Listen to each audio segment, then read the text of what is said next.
Sir, कोकणवासियांना दरवर्षी मोठा फटका बसत असतो, हाल होत असतात कोकणाकडे जाण्यासाठी आणि यासाठी त्यांना तिकीट अवेलेबल व्हावेत यासाठी 2 खिडक्या अतिरिक्त ज्या आहेत याचं उद्घाटन आपण केलेलं आहे. कशा प्रकारे याचा फायदा कोकणवासियांना प्रवाशांना होणार आहे? आपणास माहीत आहे की गौरी गणपती हा उत्सव कोकणवासियांच्या दृष्टीने खूप महत्त्वाचा असतो.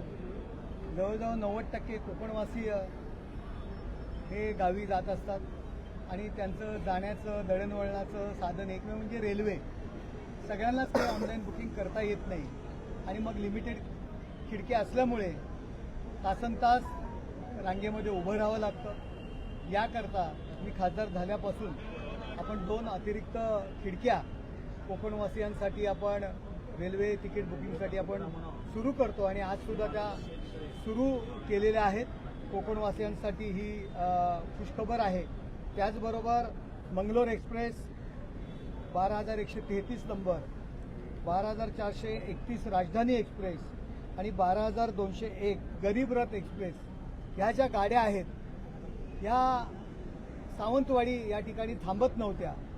आपण मागणी केली आणि आता रेल्वेने तत्वतः ह्या तिन्ही गाड्या सावंतवाडी स्टॉप करता मंजुरी दिलेली आहे. प्रोसिजर सुरू आहे आणि काही दिवसातच या गाड्या त्या ठिकाणी थांबतील.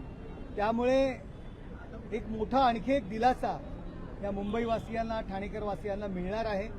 ठाणा स्टेशनमध्ये पाहता आपण दरवेळी पावसात पाणी तुंबत होतं आणि आपण दाखवत होता, पण मायक्रो टनलिंग आपण सुरू केल्यामुळे काम झाल्यामुळे त्या ठिकाणी पाणी यावेळी साचलेलं नाही आहे. एक्सिलेटरची कामं सुरू आहे, स्वच्छतागृहांची कामं सुरू आहेत. वाशी रेल्वे हे सुद्धा काम कोणी करायचं, सिडकोनी करायचं का रेल्वेनी करायचं, 2008 पासून हा प्रश्न जो प्रलंबित होता तोही आपण संपवलेला आहे आणि रेल्वेने ती सर्व स्टेशन ताब्यात घ्यायला सुरुवात केलेली आहे. कामं सध्या दोघंही करतायत. वाशी रेल्वे या ठिकाणी खूप गैरसोयी आहेत, पण काही दिवसात या सिडको आणि जो रेल्वेचा असमन्वय होता त्यामुळे कामं होत नव्हती, त्या ठिकाणी सुद्धा आता कामं सुरू होतील. जास्तीत जास्त सुविधा कोकणवासियांना देण्याच्या दृष्टीने आम्ही काम करतो. सर, मात्र अतिरिक्त खिडक्या करून देखील काही कोकणवासियांना जे आहे रांगेत तात्काळात उभं राहावं लागतं, मात्र ते तात्काळात उभं राहून देखील त्यांना तिकीटं मिळत नाहीत. यांच्यासाठी काही विशेष रेल्वे सेवांची आपण मागणी करणार? आपण मागणी पण कोकण वासियांकरता गणेशोत्सवामध्ये अतिरिक्त गाड्या सुद्धा आपण मागणी करतोय आणि तशा अतिरिक्त गाड्या सुद्धा आपण अनेक गाड्या त्यावेळी आपण सोडतोय की जेणेकरून नागरिकांना आणि प्रवाशांना त्याचा लाभ होईल. सर, मेमो जी गाडी आहे या गाडीची अतिरिक्त मागणी होत चाललेली आहे. कोकणवासियांचं म्हणणं आहे की ठाणा स्थानक मार्गातून ही गाडी सावंतवाडी या ठिकाणी टर्मिनल होण्याची गरज आहे.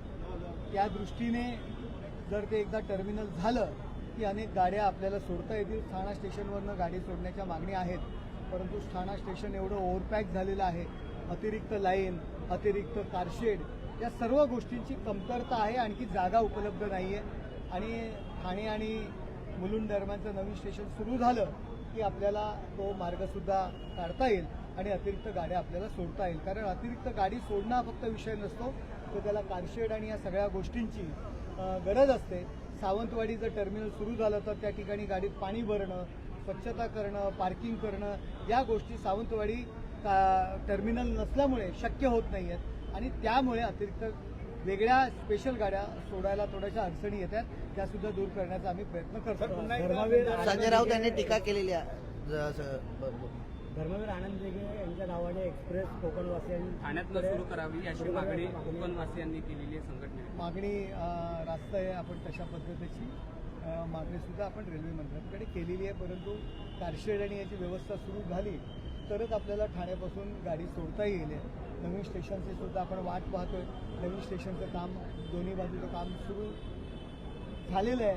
नवीन स्टेशनला सुद्धा गती येईल आणि त्यानंतर काही या गोष्टींचा आपल्याला नक्कीच विचार करता येईल. सर, संजय राऊत यांनी पुन्हा एकदा टीका केलेली आहे. एकनाथ शिंदे जे काही आमदार खासदार फोडत आहेत हे पैसे देऊन फोडत आहेत, त्यांच्या दरेगावातला हा पैसा नाहीये तर मिसिंग लिंक किंवा अनेक प्रोजेक्ट यांच्यातनं लुटलेला हा पैसा आहे असं त्यांचं म्हणणं आहे. संजय राऊत भ्रमिष्ट झालेले आहेत, त्यामुळे त्यांना दिवसा ढवळ्या रात्री स्वप्नी एकनाथ शिंदेच त्या ठिकाणी दिसत आहेत, परंतु एवढे घाबरलेले आहेत एकनाथ शिंदेंच्या संदर्भात, त्यामुळे सातत्याने एकनाथ शिंदेंचाच ताहू फोडतायत.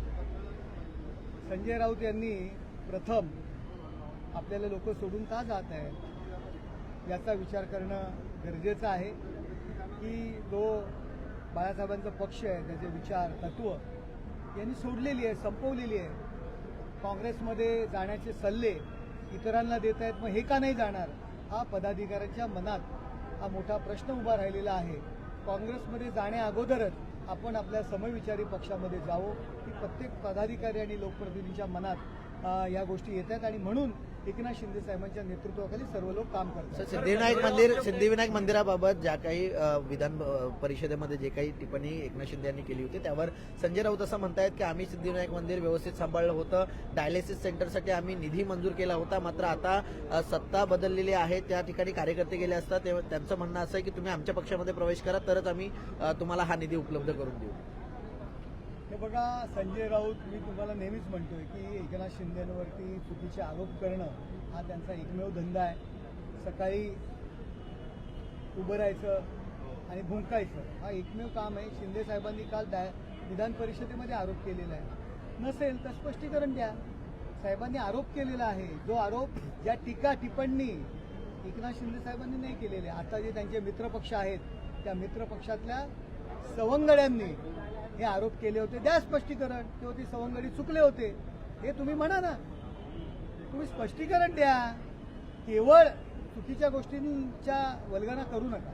देवेंद्र फडणवीस यांच्यानंतर चंद्रशेखर बावनकुळे हे मुख्यमंत्री पदाचा चेहरा दिसत आहेत. एकनाथ शिंदे हे पुन्हा मुख्यमंत्री होणार नाही असं संजय राऊत म्हणाले. संजय राऊत यांनी कोण मुख्यमंत्री होईल याची काळजी करण्यापेक्षा पुन्हा स्वतः खासदार कसे बनतील याची काळजी त्यांना आहे आणि त्यामुळे ही सर्व वक्तव्य येत आहेत त्यांच्याकडून. त्यांना मला असं कळलेलं आहे की त्यांच्याकडे तर संख्या नाही राज्यसभेवर निवडून येण्या इतपत, परंतु राहुल गांधी यांनी त्यांना शब्द दिलेला आहे की शरद पवारांचा पक्ष जर तुम्ही काँग्रेसमध्ये विलीन केलात तर तुम्हाला आम्ही राज्यसभेची खासदारकी देऊ. आणि याकरता त्यांनी पवारसाहेबांना सल्ला दिलेला आहे, सूचना केलेली आहे की तुम्ही काँग्रेसमध्ये विलीन व्हा.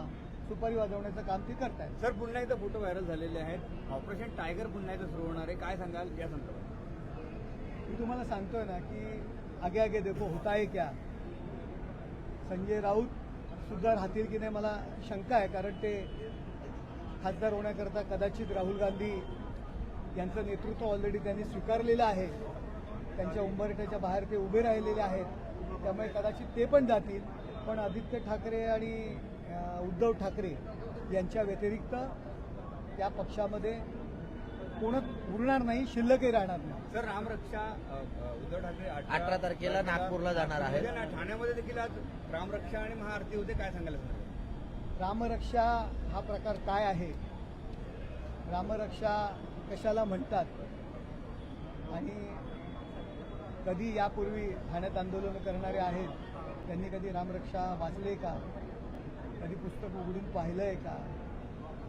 आणि रामरक्षा संदर्भात दादरमध्ये जे प्रदर्शन केलं ते आपण पाहिलेलं आहे की रामरक्षा वाचता सुद्धा येत नाहीये.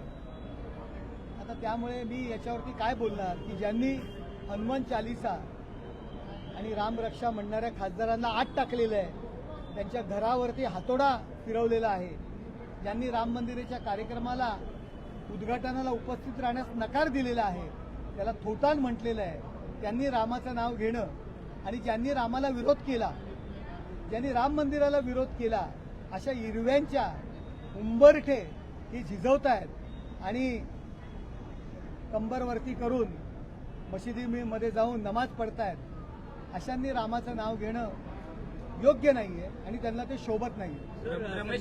रमेश मात्रे डॉक्टर नर्स मारहाण प्रकरणानंतर विरोधकांनी आपल्या पक्षावर देखील मोठी टीका केलेली आहे.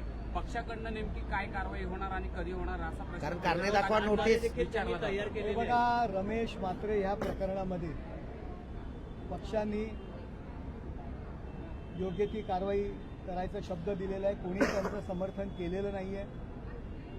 पक्षाने त्यांना कारणे दाखवा नोटीस दिलेली आहे आणि ज्यांनी जे कोण टीका करतायत त्यांचा इतिहास तुम्ही बघा.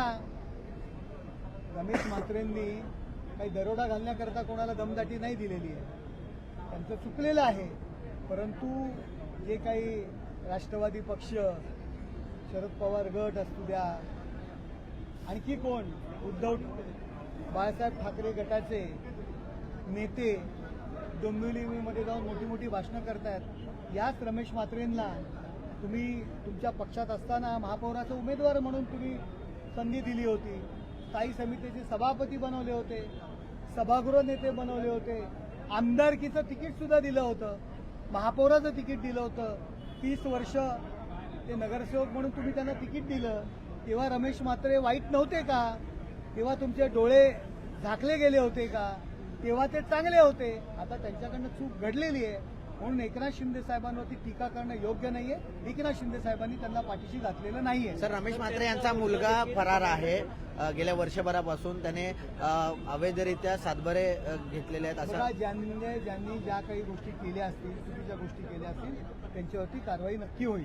शेतकऱ्यांचं 50,000 जे कर्जमाफी आहे, 2 लाख कर्ज माफ झालेलं आहे. 2026 आणि कर्ज भरण्याची अट दिली अट दिलेली आहे. उद्धव ठाकरे यांच्या एवढी कोतेवृत्ती आहे, संजय राऊतांची कोतेवृत्ती आहे. काल एवढा मोठा निर्णय विधान परिषदेमध्ये माननीय देवेंद्रजींनी जाहीर केला. आज त्यांचं साधं त्यांनी कौतुक नाही केलं, अभिनंदन सुद्धा केलं नाही. शेतकऱ्यांच्या फायद्याचा निर्णय घेतलेला आहे आणि हे सरकार सर्वसामान्य माणसाकरता काम करत आहे, हे त्याच्यातून सिद्ध झालेलं आहे. सर, झाड पडण्याच्या घटनेमुळे गंभीर जखमी महिला खासगी रुग्णालयामध्ये उपचार देश विदेशातील प्रत्येक घडामोडींचे लाईव्ह अपडेट मिळवण्यासाठी आता साम टीव्हीच्या सर्व सोशल मीडिया प्लॅटफॉर्मला लाईक, फॉलो आणि सबस्क्राईब करा.